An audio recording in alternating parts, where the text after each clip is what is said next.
Deux quads et un véhicule blindé léger progressent en pleine nuit pour un exercice d'infiltration en territoire hostile. Dans un premier temps, on sait que l'ennemi est loin, donc on va pouvoir se déplacer rapidement.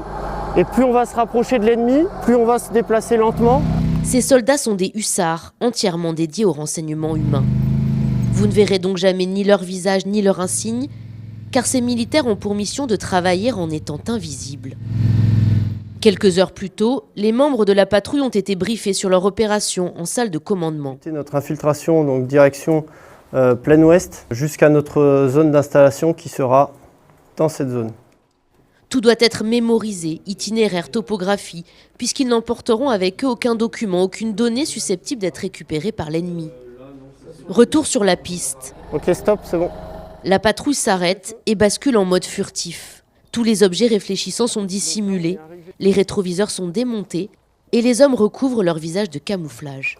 C'est le moment le plus sensible et c'est le moment où on doit être le plus discret pour ne pas se faire repérer de l'ennemi.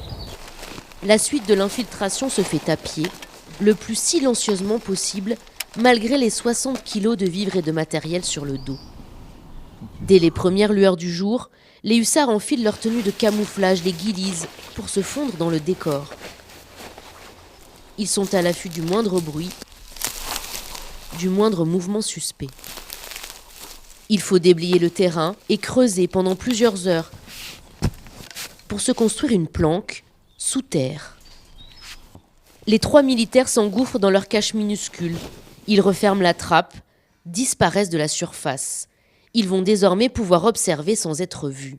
Les trois hussards peuvent rester enterrés jusqu'à 2 semaines en autonomie totale et, à tour de rôle, être en observation, en transmission et en repos.